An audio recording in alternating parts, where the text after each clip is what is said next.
네, 안녕하세요 여러분. 리을 찌낚시에서 찌는 사람으로 따지자면 머리라고 할 수가 있습니다.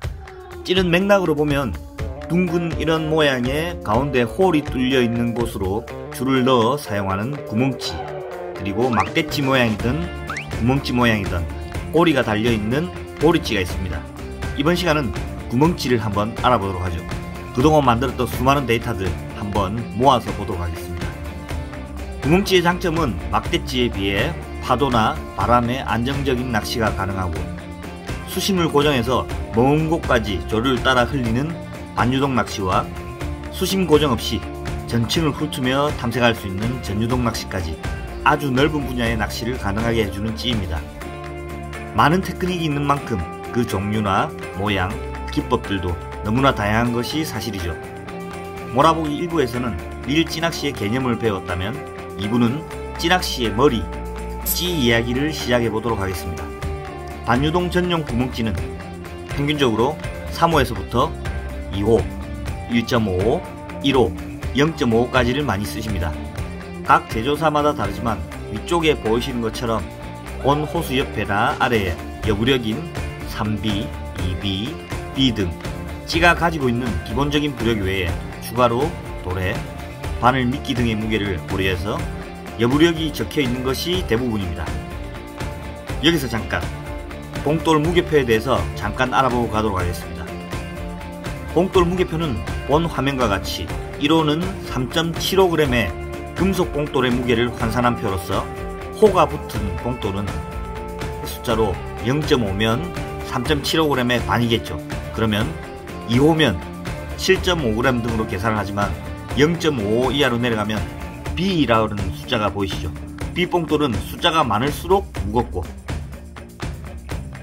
그리고 그 아래 G 봉돌로 내려가면 숫자가 많으면 많을수록 가벼워지는 것을 알 수가 있습니다. 초보들 보기에는 상당히 이것도 헷갈립니다. 저도 이런 질문들 상당히 많이 받거든요.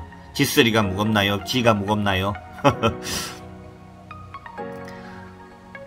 네, 다시 본론으로 가서 찌 부력 3B 이하의 찌를 통상적으로 저부력 찌라고 부르며 거의 대부분 전유동 찌가 많습니다. 전유동 찌의 범위는 3B부터 투제루 찌까지의 전유동 찌로 봅니다. 자, 찌들을 한번 보도록 할까요? 3호 찌는 조류가 빠른 곳이나 수심이 깊은 곳에 이용하는 용도로 쓰입니다. 주로 참돔이나 감성돔 반유동 낚시에 쓰이는 찌죠. 더 위로도 고부력이 있어요. 하지만 1호 흘림 낚싯대로 무리 없이 할 수 있는 가장 고부력 찌가 바로 3호 찌입니다. 2호 찌 역시도 조류가 빠르거나 수심이 깊은 곳에서 이용하는 찌이나, 추가로 수심이 좀 낮더라도 중층이나 수표면에 잡어가 많거나 또는 빠르게 채비 정렬을 원할 때 쓰이기도 합니다. 1호 찌는 어종불문 흘림 낚시의 기본이 되는 찌입니다. 1호 낚싯대 3000번 릴, 3호 원줄, 1호 찌는 흘림 낚시의 표본이라고 보시면 됩니다. 0.5호 찌는 고부력 반유동의 마지노선이라고 보시면 됩니다. 수심이 낮고 조류가 빠르지 않는 곳에서 목줄을 길게 쓰는 감성돔 낚시에 적합합니다. 3B 찌는 저부력 반유동으로 쓰이기도 하고 조류가 빠른 곳에서 전유동으로 쓰이기도 합니다. 주로 참돔과 감성돔, 전유동, 반유동 할 때 많이 쓰이는 찌이죠. 2B 찌는 고부력 전유동에 자주 이용되는 찌로 바닥층을 노리는 전유동 찌와 빠른 조류의 상층을 노리는 찌로도 잘 쓰이는 찌입니다. B 찌는 두말하면 잔소리죠. 바로 바닥층을 노리는 감성돔 전유동 낚시의 기본이 되는 찌입니다. B 전유동 기본은 바로 B찌입니다. 보통 B 계열의 찌들은 평균 여부력이 B가 가장 많습니다. 그래서 B찌의 부력 0.55 그리고 여부력 0.55가 있어서 보통 B 계통의 찌들은 BB라고 하죠. B의 부력과 여부력 B를 합친 보통 평균적으로 이렇습니다. G2찌, 저부력 전유동의 시작은 G2부터라고 해도 무방합니다. 0.32g의 작은 무게를 가진 찌, 뱅에돔 낚시의 첫걸음 바로 G2찌부터 시작합니다. 제로찌, 바닷물에 약간의 부력을 가진 찌로서 주로 채비 외에 G3 이하의 봉돌 하나 달 정도의 여부력만 가지고 있는 찌입니다. 뱅에돔 전용찌라고 해도 무방하죠. 투제로찌 또는 제로제로찌라고 합니다. 바닷물에만 여부력이 없이 떠있고 민물에서는 빠지는 찌로 초보들보다는 중상급자들의 긴꼬리 뱅에돔 낚시에 적합한 찌라고 보시면 되겠습니다. 다음은 다양한 구멍찌 모양에 대한 이야기입니다. 가시죠. 네, 안녕하십니까. 전국에 계신 낚시인 여러분, 오늘은 바로 구멍찌의 얘기에 대해서 한번 해볼까 합니다. 낚시에 입문하시는 초보자, 그리고 이제 호수에 대해서 개념을 서서히 익어가고 있는 중급자분들에게는 사실 구멍찌라는 게 상당히 종류가 많습니다. 낚시점을 가보시면 구멍찌 이런 모양 저런 모양, 큰 모양 작은 모양, 그리고 전유동찌는 홀이 크냐 작냐 여러가지 조건들이 많이 있습니다. 초보자분들 같은 경우에는 거의 낚시점이나 인터넷에서 찌를 고를 때 뭘 보고 고르십니까? 구멍 홀의 크기 또는 호수, 찌의 크기, 이 정도로만 선택을 한다고 저는 생각을 합니다. 또는 가격이겠죠. 가격이 가장 크지 않을까요? 중급자 이상 되신 분들은 사실 찌들이 엄청나게 많습니다. 저 같은 경우만 해도 이거 빙산의 일각입니다. 하나에 만원 정도만 잡아도 보통 40개, 50개, 가격만 해도 상당히 많이 듭니다. 하지만 이런 찌들 많이 갖고 있다고 전부 다 쓸까요? 아닙니다. 다 쓰지도 않는 찌들을 상당히 많이 가지고 계십니다.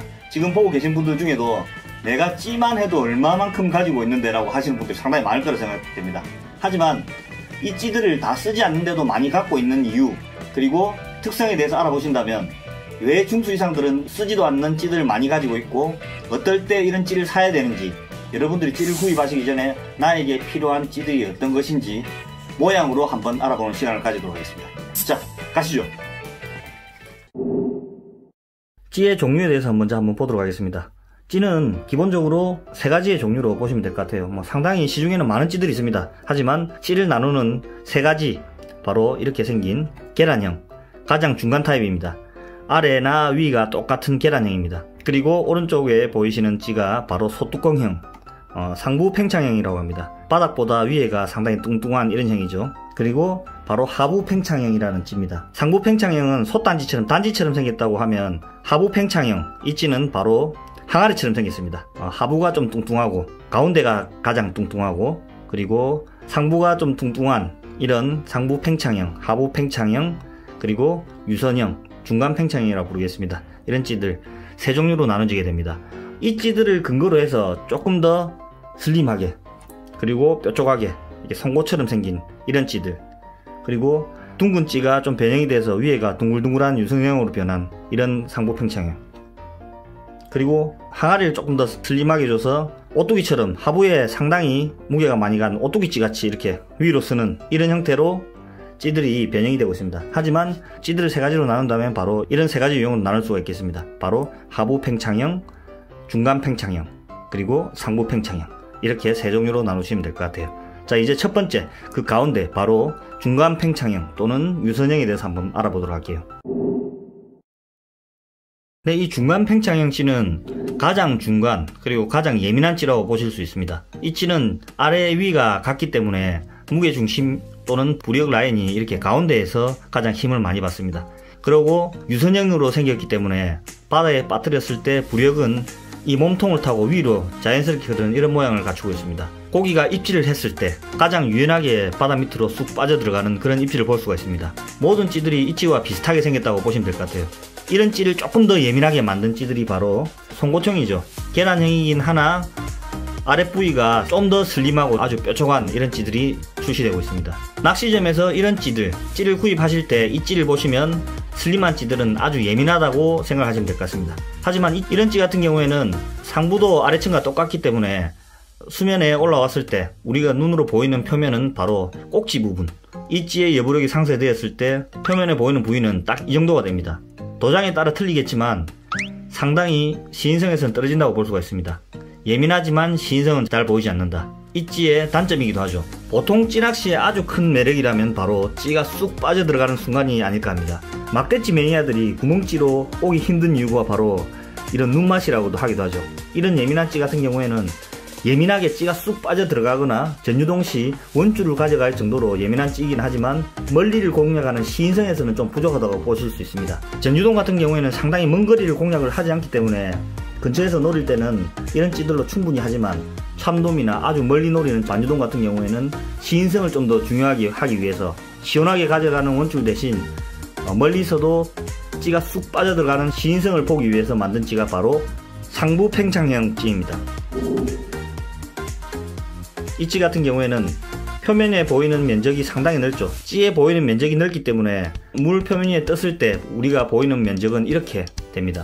느낌으로 말씀드리자면 중간 팽창형 찌의 가장 두꺼운 부분을 커팅을 시킨 다음에 그 찌가 바로 상부 팽창형 찌라고 생각하시면 될 것 같아요. 하부 같은 경우에는 유선형을 받아야 찌의 예민도가 좋기 때문에 바닥은 보통 보면 유선형을 유지를 하고 있습니다. 이 찌의 장점은 바로 시인성입니다. 두말 없이 바로 표면에 보이는 시인성이 있기 때문에 시인성이 아주 좋다고 보시면 됩니다. 그리고 이 찌의 장점 바로 조류를 잘 타는 겁니다. 보시는 것과 같이 상부에 부력이 집중이 되어 있습니다. 그리고 하부에 침력이 집중이 되어 있어요. 그렇기 때문에 상부가 뜨려는 힘이 상당히 강하기 때문에 파도나 너울이 치는 경우에 너울을 타면서 보통 위로 아래 위로 아래 위로 이런 식으로 상당히 안정적으로 조류를 탈 수 있는 그런 장점, 시인성이 있다고 보시면 될 것 같아요. 단점도 있습니다.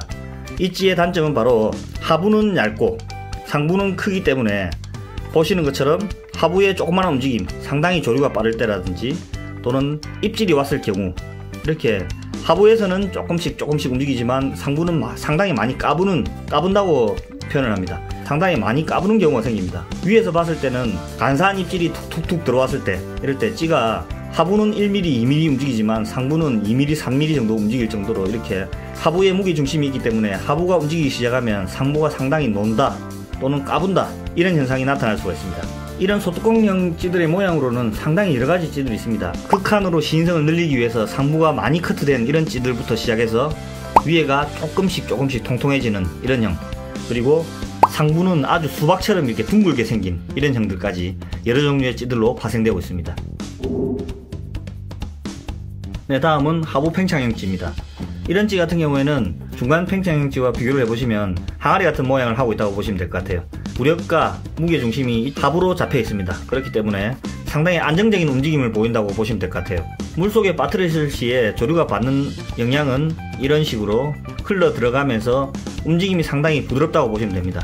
조금 움직인다 하더라도 상부의 움직임이 상당히 미세하게 나타납니다. 찌가 쉽게 까딱까딱거리지 않습니다. 안정적으로 조류를 잘 탈 수 있기 때문에 아주 부드럽고 천천히 조류를 타면서 바닥으로 내려가는 제로제로라든지 3제로 같은 장기일지 형태로 이용이 많이 되고 있고요. 그리고 내망권이나 조류가 빠르지 않은 곳에서 상당히 안정적인 모습을 보일 수 있습니다. 하지만 단점으로는 너울이나 파도가 있을 시에는 찌의 시인성이 극한으로 나빠지기 시작합니다.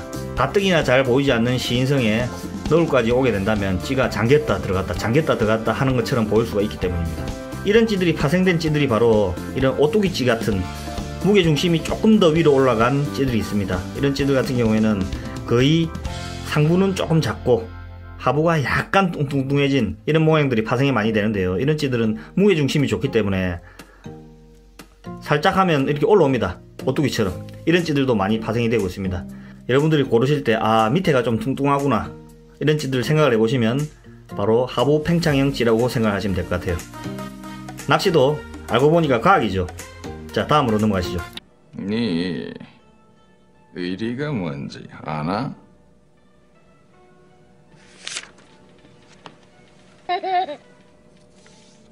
이게 바로 의린기라.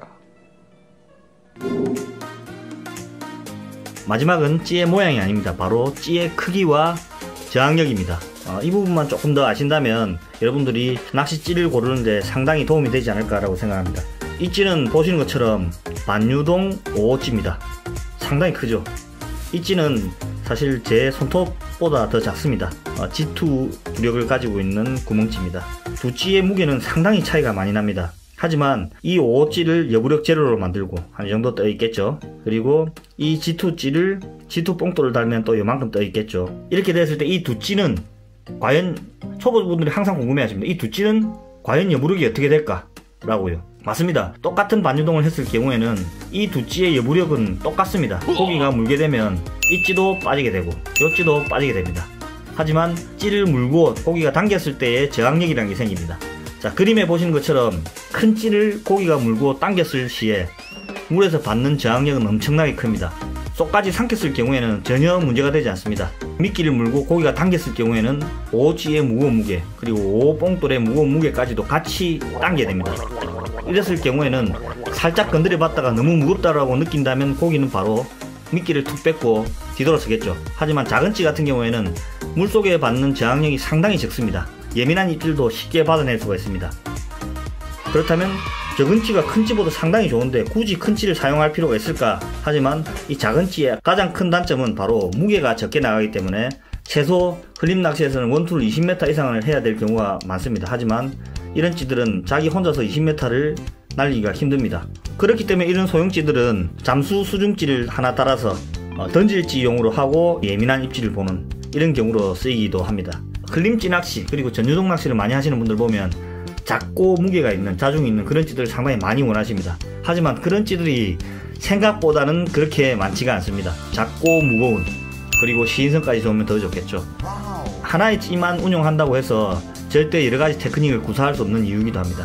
그래서 많은 분들이 여러가지 모양들의 찌를 가지고 다니시는 게 아닐까 싶습니다. 네, 여러분 반갑습니다. 흘림찌 낚시를 처음 시작하게 되면 바로 반유동 낚시를 배우게 됩니다. 여러분들 반유동 낚시를 처음에 배우실 때 어떤 찌를 사셨나요? 보통 저 같은 경우에는 1호찌를 샀었던 것 같습니다. 1호찌, 바로 반유동 찌 낚시의 기본이 되는 1호 구멍찌죠. 반유동 낚시는 먼저 상층이나 하층 등 수심을 고정해서 흘려서 고기를 잡는 낚시법 중에 하나죠. 가장 흘림찌 낚시의 기본이 되는 낚시법이기도 합니다. 여러분들이 처음에 배우실 때 보셨던 글들이나 영상들이 있을 겁니다. 반유동 찌낚시에서 1호찌는 10m 미만일 때 써라, 2호찌는 20m 미만일 때, 3호찌는 20m 이상일 때 등 이런 글들을 많이 보셨겠지만 말은 이해를 하겠지만 마음은 이해를 못하는 경우가 상당히 많습니다. 이번 시간에는 상당히 많은 구멍찌들의 호수가 있죠. 이 찌들의 쓰임새 그리고 고부력과 저부력을 어떨 때 쓰는지 한번 알아보도록 할게요. 자, 가시죠. 반유동 구멍찌는 기본으로 적게는 B부력의 찌부터 시작해서 많게는 1호, 2호, 3호, 4호, 5호까지 등 다양하게 있습니다. 이 수많은 찌들의 호수는 과연 어떨 때 쓰는 걸까요? 찌낚시의 기본은 바로 1호 낚싯대죠. 그리고 찌낚시의 기본찌는 바로 1호찌입니다. 1호찌는 3.75g이라는 부력을 가진 찌로서 3.75g 이상의 무게가 가해지면 물속으로 이렇게 가라앉는 성질을 가진 찌입니다. 즉 3.75g의 무게를 견딜 수 있는 부력을 가지고 있죠. 하지만 찌는 추 외에도 도래, 목줄, 그리고 바늘, 미끼 등을 들고 있어야 하는 부력을 가지고 있습니다. 그리고 조류가 빠르게 되면 목줄이 들리는 현상을 막아주기 위해서 이렇게 소형 뽕돌을 달아주게 되겠죠. 이 소형 뽕돌까지의 부력을 바로 찌의 여부력이라고 합니다.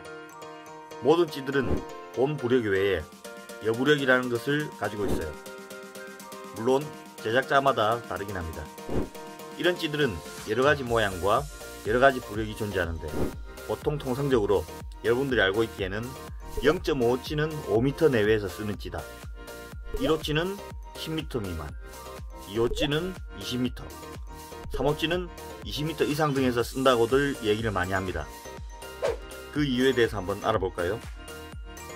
보통 잡어나 회어성 어종을 제외한 대부분의 고기들은 바닥이나 또는 수중에 있는 암초 주위에 먹이들이 풍부하기 때문에 바닥층에서 서식을 하고 있습니다. 그렇기 때문에 거의 대부분의 대상어들은 바닥층을 노리게 되죠. 우리가 익히 알고 있는 이론상 찌낚시의 기본인 1호 반유동찌가 10m를 바닥 가까이 내려가는 속도를 기준으로 잡습니다.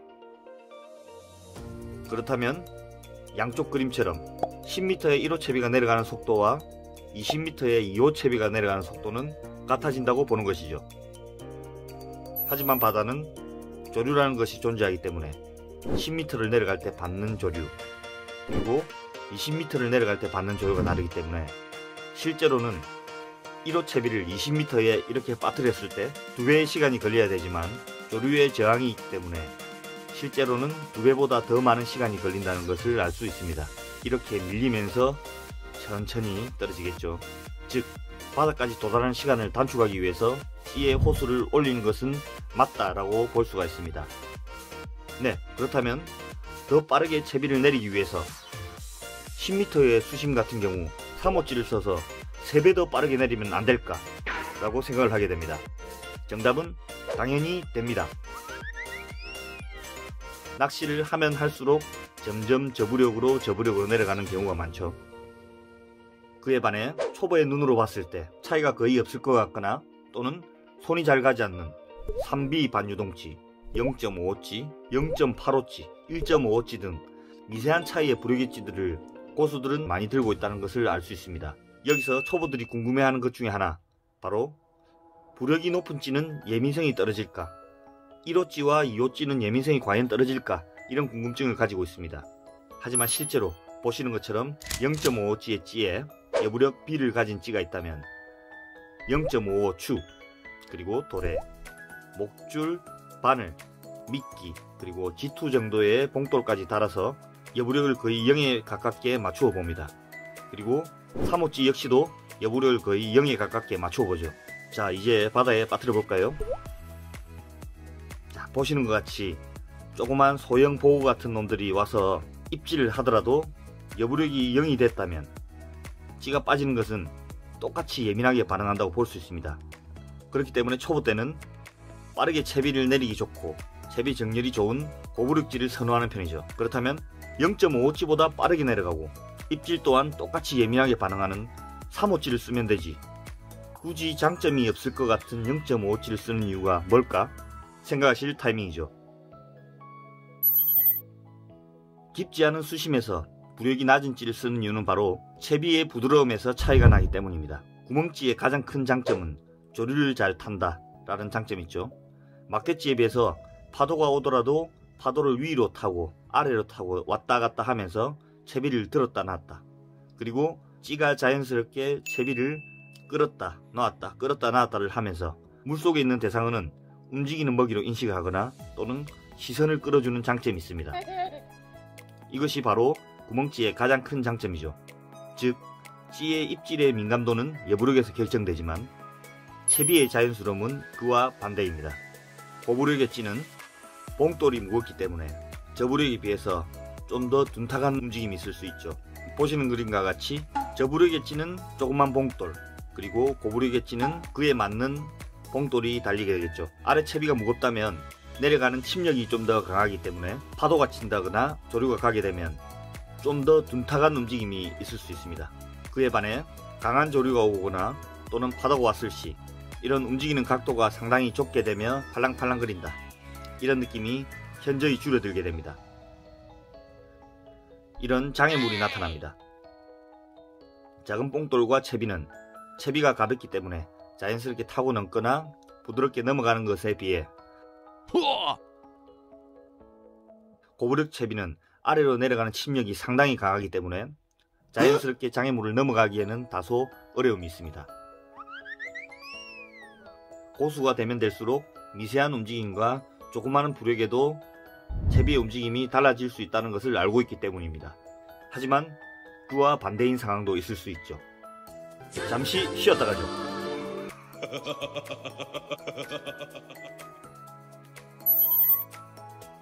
낮은 수심에서도 고부력질을 써야 되는 경우, 수심은 낮지만 고부력질을 써야 되는 상황도 있어요. 낮은 7m 수심을 한번 가져와 보죠. 전유동이 아니더라도 저부력 반유동치를 이용해서 사뿐사뿐 움직이면서 채비를 운영하며 대상어를 노리고 싶었지만 상층에 수많은 잡어가 많은 상황이라면 어떻게 할까요? 채비가 이렇게 사뿐사뿐 내려가다가 바닥까지 가기 전에 찌의 의심도 없이 미끼가 강탈당하는 상황이 생기게 됩니다. 이럴 때 바닥까지 따라가지 않는 잡어의 특성을 이용해서 바로 잡어들이 따라오는 속도보다 더 빠른 고부력질을 이용해서 미끼를 내리는 것이죠. 빠르게 내리면 잡어들은 따라오지 못하고 빨리 포기하게 됩니다. 다른 경우를 보시죠. 수심은 낮지만 조류가 매우 빠른 상황입니다. 비슷한 크기의 찌의 경우 낮은 호수의 찌보다 높은 호수의 찌가 조류에 좀 더 느리게 밀려납니다. 왜 그럴까요? 두 개의 비슷한 크기의 찌가 있다고 가정합시다. 이때 하나는 저부력, 하나는 고부력이에요. 조류가 가게 될 시 저부력찌가 작은 봉돌을 끌고 가는 속도와 고부력찌가 큰 추를 끌고 가는 속도는 저부력찌보다 고부력찌가 좀 더 천천히 끌고 간다는 것을 알 수가 있습니다. 낮은 호수의 찌는 조류에 의해서 빨리 밀려가면서 봉돌을 끌고 가버리고 높은 호수의 찌는 봉돌을 끌고 가는 속도가 느리기 때문에 낮은 호수의 찌보다 느리게 흘러가기 때문입니다. 즉 고부력찌는 내가 낚시하는 공간에 조금 더 머물면서 탐색을 할 수 있는 반면에 저부력찌는 너무 빠르게 포인트를 지나쳐 버리기 때문에 공략할 시간이 짧아진다, 이렇게라고 볼 수 있죠. 마지막 상황은 아무리 수심이 낮더라도 지상에서 바람이 많은 경우가 있죠. 어떤 좋은 기술이 있더라도 채비가 내려가는 것을 바람이 방해하기 때문에 저부력 채비의 가벼운 무게가 아래로 내려가기에는 역부족이기 때문이죠. 고부력을 이용하지 않으면 원줄이 늘어져 버려서 채비를 내릴 수가 없을 시에는 5m 아니 3m의 수심이라도 저부력을 이용한 전유동이나 반유동을 하기에는 힘이 들기 때문에 낮은 수심이라도 고부력을 써야 하는 경우입니다. 상황에 따라 고부력질을 쓰는 이유와 저부력질을 쓰는 이유에 대해서 알아봤습니다. 아직도 이해가 잘 가지 않으신다면 한 번 더 돌려보십시오.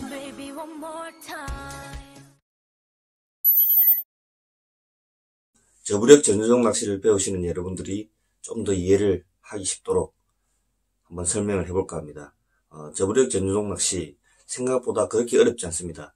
올해부터 전유동 낚시, 맹해돔 낚시를 한번 배워보시는 여러분들께 조금이나마 도움이 될 수 있는 영상이 되기를 바라면서 한번 시작해보도록 하겠습니다.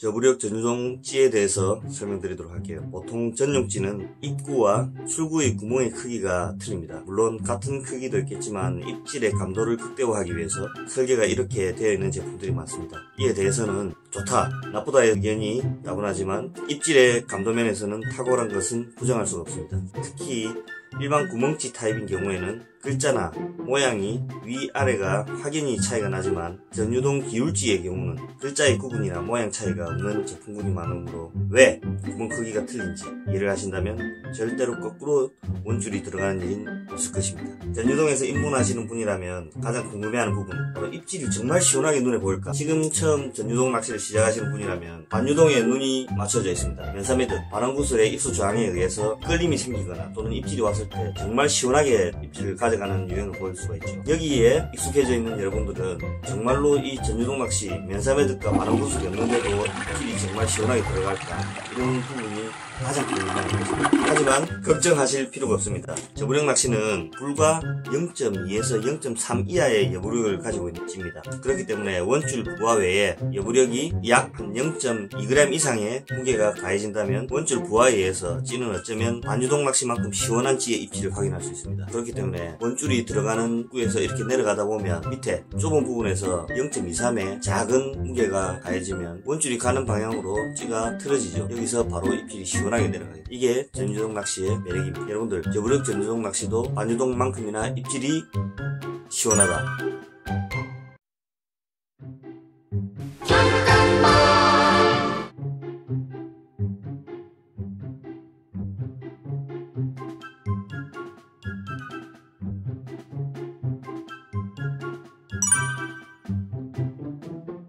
G2G, 초보자들이 가장 먼저 배우는 전유동 훈련소 같은 느낌의 찌지만 사실 이 찌는 바닥을 공략하는 감성돔 그리고 전층을 공략하는 뱅해돔, 전유동 낚시 등 스탯이 아주 좋기 때문에 위아래 할 것 없이 가장 많이 쓰이는 찌 중에 하나입니다. G2G의 부력은 약 0.3g이며 회사마다 여부력 또는 잠금 부력이 틀리겠지만 평균적으로 G3는 0.25g이죠. 그리고 G4 0.2g입니다. 이 정도의 잠금 부력을 가지고 있는 게 정상적이네요. 먼저 G2의 채비는 G스토퍼, 그리고 G2 뽕돌, 소형 도래, 그리고 초소형 목줄 텐션용이라고 보시면 되겠죠. 목줄의 텐션용 초소형 뽕돌, 그리고 낚싯바늘 포함해서 이 정도의 무게를 견딜 수 있습니다. 개인적인 견해로는 이 G2G의 채비 정렬은 바닥층 또는 상층부에서도 상당히 깔끔하게 이루어지고, 그리고 일반 뱅해돔 낚시 시에 가장 무거운 입문으로 시작하는 찌이기 때문에 서서히 침강하는 빵가루 낚시 등에서 가장 좋은 콜라보레이션을 보일 수 있는 그런 찌 중에 하나라고 생각이 듭니다. G2G를 열심히 운용을 하시다 보면 이 찌보다 조금 더 예민한 찌를 쓰게 됩니다. 이 찌가 바로 제로찌입니다. 제로찌는 뱅해돔 낚시에 특화되었다 해도 무방한 찌가 되겠죠. 평균적으로 G2G와 틀린 점은 제로찌는 약 G3 정도의 여부력을 가지고 있는 정도입니다. G3 하면 조금 전에 설명했다시피 0.25g 정도 되겠죠. 설명을 드리자면 채비는 G스토퍼, 찌길 매듭, 뽕돌, 소형 뽕돌이죠. 소형 뽕돌, 그리고 바늘 정도의 무게를 견딜 수 있다고 보면 되겠죠. 조금 더 G2보다는 가벼운 찌라고 할 수 있습니다. 보통 G2를 졸업하시고 나면 제로찌로 가는 경우가 좀 많이 있겠죠. 민물에서는 거의 여부력이 없지만 염분 있는 바닷물에서는 G3 정도의 잔존 부력을 가지고 있다고 보시면 되겠습니다. 그러면 느린 듯한 조류 속도에 맞춰 내려가는 밑밥의 속도와 거의 비슷하게 내려가기 위한 최적의 부력을 가진 찌라고 생각하시면 될 것 같습니다. 어느 정도 재밌게 G2찌와 제로찌에 대해서 이해를 갈 때쯤 그런데 여기서 앞선 시간 소개한 G2찌와 제로찌가 견딜 수 없는 조류가 있는 곳, 또는 저부력으로 채비가 위로 확 오르는 이런 경험을 하게 됩니다. 이럴 때 여러분들은 낚시를 해야 되는지 고민을 하게 됩니다. 이럴 때 여러분들은 어떤 찌를 선택을 해야 될까요? 그때 여러분들은 낚시를 해야 되는지, B찌, 2B찌, 3B찌. 하지만 이 문제는 무게를 늘려서 채비를 가라앉히는 1차원적인 방법으로 접근을 하다 보면 밑밥 동조라는 중요한 핵심을 놓치게 될 수 있습니다. 그래서 뱅에돔을 위해 태어난 찌, 다목적찌인 바로 제로제로찌가 있습니다. 제로제로 또는 투제로. 기존의 뱅에돔 전용찌는 제로찌가 최선이라고 생각을 했었죠. 우리나라도 뱅에돔 낚시 인구가 늘면서 채비의 기술, 방법들이 많이 연구됨에 따라 제로제로찌가 크게 부각되었습니다. 기존의 악조건에서 고부력 전유동이 맞출 수 없는 밑밥 동조 능력, 물속에서 전층을 미세하게 탐색하는 어떤 찌로도 따라갈 수 없는 예민함, 그것이 바로 제로제로찌입니다. 하지만 초보자가 이 찌를 어렵게 생각하는 이유는 바로 눈에 보이는 입질을 보기보다는 원줄의 텐션을 조절해서 원줄의 당김과 풀림으로 입질을 느끼는 원줄 낚시이기 때문일 겁니다. 하지만 어느 정도의 숙련도만 생긴다면 너무도 쉽게 입질 파악을 할 수 있는 제로제로찌, 정말로 매력적인 찌라고 할 수 있습니다. 하지만 이 찌의 근본적인 예민함은 어떤 찌도 따라올 수 없을 만큼의 부력이기 때문에 생각 외로 부력이 잘 맞지 않는 찌들이 많습니다. 구입 후 테스트를 해보십시오. 만약 민물에서 뜬다든지 바닷물에서 빠진다면 즉시 교환을 요구하십시오. 그 찌는 제로제로찌가 아닙니다. 이런 제로제로찌도 감당할 수 없는 악조건, 그리고 빠른 조류, 빠져있는 제로제로찌를 하늘로 띄울 수 있는 이런 큰 조류가, 빠른 조류가 생기게 되면 찌가 흘러가면서 저희가 텐션 유지를 위해서 손을 꼭 잡게 됩니다. 원줄을 잡게 되죠. 원줄을 잡는 동시에 조류의 속도에 의해서 찌가 이렇게 상층부로 떠오르는 경우가 생기죠. 이럴 때는 제로제로찌로도 감당을 할 수 없다라고 저희는 판단합니다. 그래서 이 다음 소개할 찌는 바로 참돔 낚시에서 유래되었다고 할 만한 찌, 바로 3제로 제로제로제로찌. 이 찌는 바다의 악조건, 엄청난 조류에도 채비의 침략과 상관없이 G3 0.25 이상의 속도로 조류를 타면서 침강하는 진정한 의미의 수중찌입니다. 주로 참돔 낚시, 강력한 조류 속도, 이런 환경에서의 긴꼬리 뱅에돔 낚시에 쓰입니다. 참고사항으로 제로제로찌와 3제로찌는 바로 잠수찌라고 불립니다. 이 잠수찌들의 목줄에 붙는 이 좁쌀 뽕돌은 다른 전유동찌와 틀리게 찌가 빠질 수 있도록 침력을 가하는 용도의 뽕돌이 아니라 목줄이 뜨는 현상을 좀 잡아주는, 목줄의 텐션 유지를 할 수 있게 해주는 그런 용도의 뽕돌이라고 보시면 되겠습니다.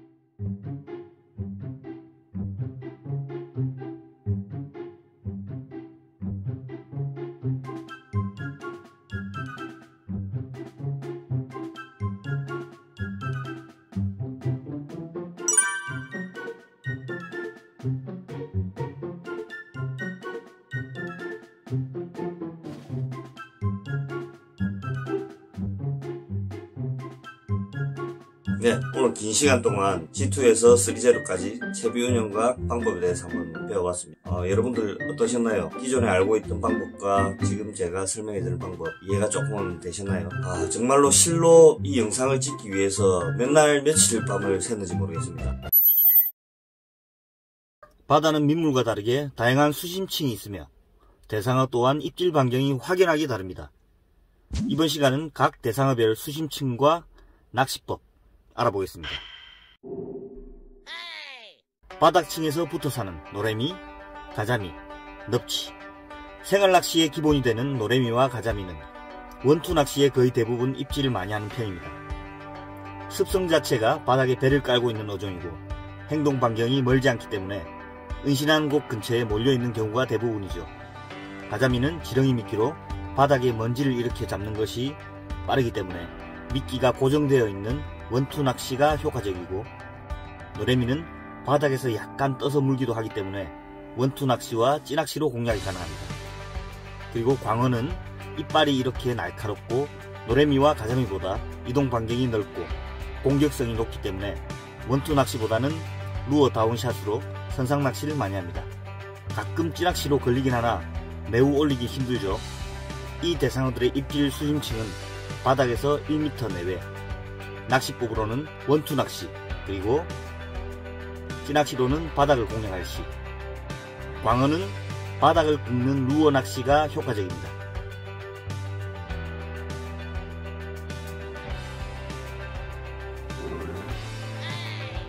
대한민국의 대표적인 바닥 서식고기 감성돔. 감성돔은 바닥층을 타고 돌면서 먹이 활동을 하는 어종이지만 중층 이상은 부상하지 않는 유형이며 활동 반경은 바닥에서 약 2m 이하로 활동을 한다고 보시면 돼요. 주로 원투 낚시나 찌낚시로 바닥을 공략합니다.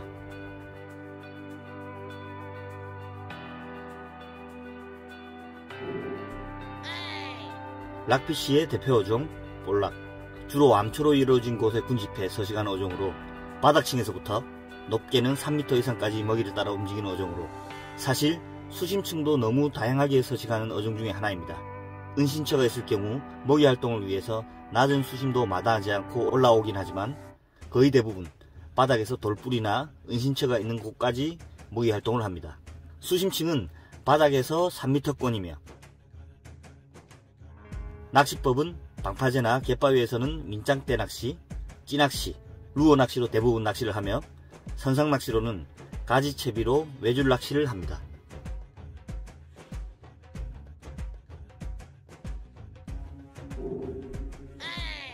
바다의 미녀 참돔. 참돔은 주로 조류 소통이 좋은 곳, 그리고 앞뒤가 막힌 혼통 지형을 꺼려하는 회어성 어종으로 먹이 활동 반경은 바닥에서부터 중층까지로 봅니다.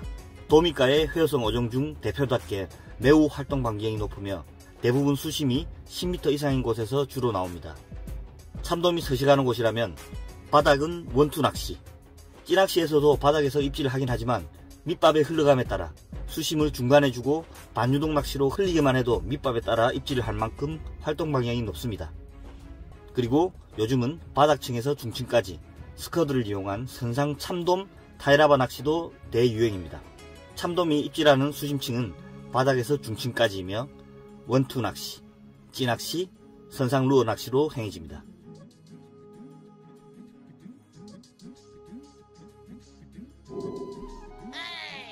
다음은 돌돔입니다. 참돔, 뱅에돔과 함께 계절을 매우 많이 타는 돌돔. 돌돔은 주로 암초 근처에서 바닥 생활을 하는 어종이지만 수온이 높은 여름철에는 40cm 미만의 개체는 참돔처럼 밑밥 냄새를 맡고 중층 이상까지 부상하는 어종입니다. 하지만 대형급은 바닥 돌 근처에서 벗어나질 않는 습성이 있죠.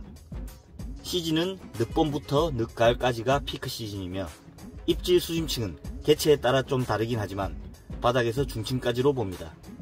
낚시법은 바닥을 공략하는 돌돔 원투 낚시, 그리고 중층 이하를 공략하는 찌낚시 등으로 잡습니다.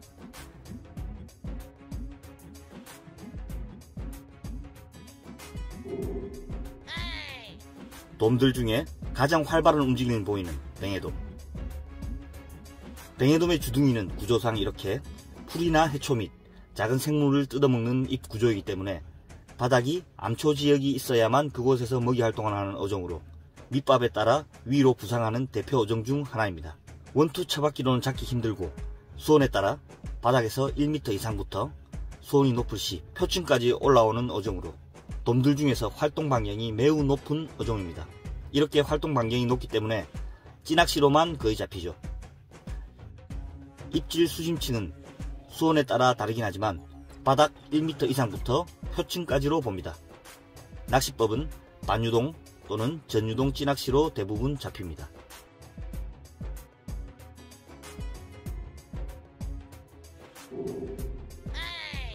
공격력 만렙 농어.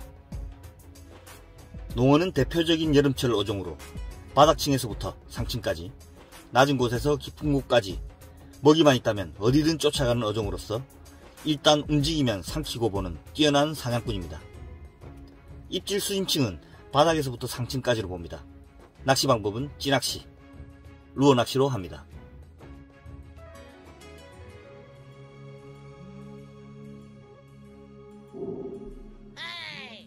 대표적인 생활낚시의 진객, 학꽁치. 학꽁치는 대표적으로 상층에 군집해서 이동하는 회어성 어종으로서 수온이 차가워질수록 상층으로 부상하는 어종 중의 하나입니다. 표층에서부터 3m까지를 입질 예상 지점으로 잡습니다. 낚시법으로는 주로 민짱대 찌낚시, 그리고 목줄지 채비 등으로 상당히 가벼운 고정 찌낚시 채비법으로 잡습니다.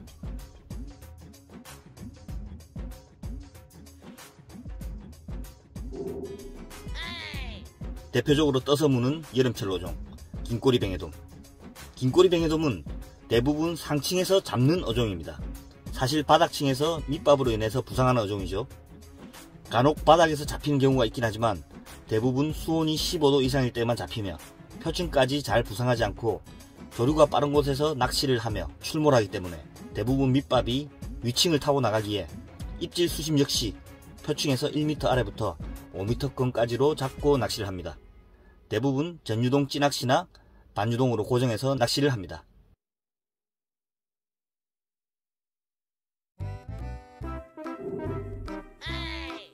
대표 생활낚시 어종, 전갱이와 고등어. 비슷한 듯 하지만 다른 이 두 어종은 생활낚시의 대표적인 어종이지만 활동 반경 또한 전층을 왔다갔다 하는 전갱이와 중상층을 거의 활동하는 고등어입니다. 고등어는 부레가 없어 무조건 직진으로 고기를 낚아채는 습성이 있지만 전갱이는 그에 반해 천천히 유영도 가능하며 입질을 할 수 있는 능력 때문에 바닥에서도 입질을 할 때도 있습니다. 하지만 주요 입질처는 표층에서부터 중층으로 봅니다. 이 두 어종은 식성이 대단하기 때문에 민짱대 찌낚시, 흘림 찌낚시, 선상 카드채비 등으로 잡힙니다. 밑밥에 따라 부상 여부가 달라지긴 하나 주로 서식층은 상층이라고 보시면 돼요.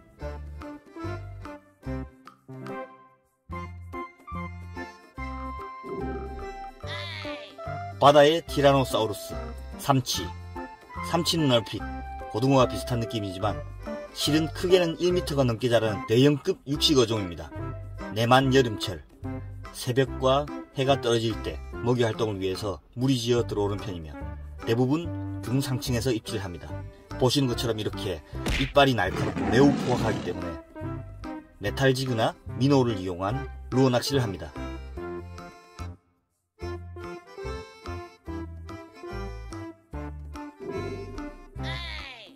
밥반찬의 기조, 갈치. 연안에는 여름, 가을철, 선상에서는 산란철을 제외한 거의 대부분 잡히는 어종이나 생활낚시로 잡히는 작은 개체는 여름철부터 시작해 늦가을까지 낚시를 하며 주로 베이트피쉬를 먹기 위해 중상층을 떠서 무는 경우가 대부분입니다. 입질 대상층은 중층에서부터 표층까지로 보죠. 가까운 내만 선상이나 방파제, 갯바위 낚시는 막대치 낚시와 루어 낚시로 낚시를 하며 먼바다 선상에서는 씨알이 크고 이빨이 매우 날카롭기 때문에 외줄 낚시가 행해집니다.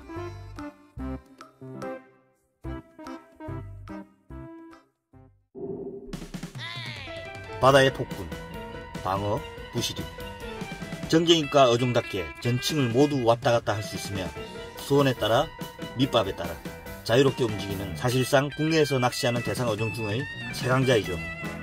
입질 수심층은 바닥에서부터 표층까지로 볼 수 있으며 행동 반경이 넓기 때문에 가까운 내만에서는 보기 힘들며 넓고 조류 소통이 좋은 원도권에서 볼 수 있습니다. 수온보다는 사실상 조류 소통이 원활한 먼바닥권 어종으로 보아야 합니다. 낚시 방법으로는 전유동 흘림 낚시로 전층을 훑거나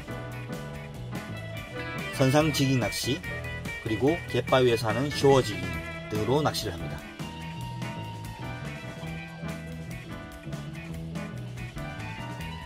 네, 여러분, 4월이 중순으로 다가서고 있습니다. 사실 바다는 3, 4월이 가장 수온이 요동치며 변화하는 시기이기 때문에 낚시가 잘 되지 않는 경우가 많습니다. 하루는 잘 됐다가 하루는 입질이 없기도 하죠. 미리미리 준비해서 즐거운 낚시 하시길 바라겠습니다. 정보가 유용하셨다면 구독과 좋아요 부탁드릴게요. 감사합니다.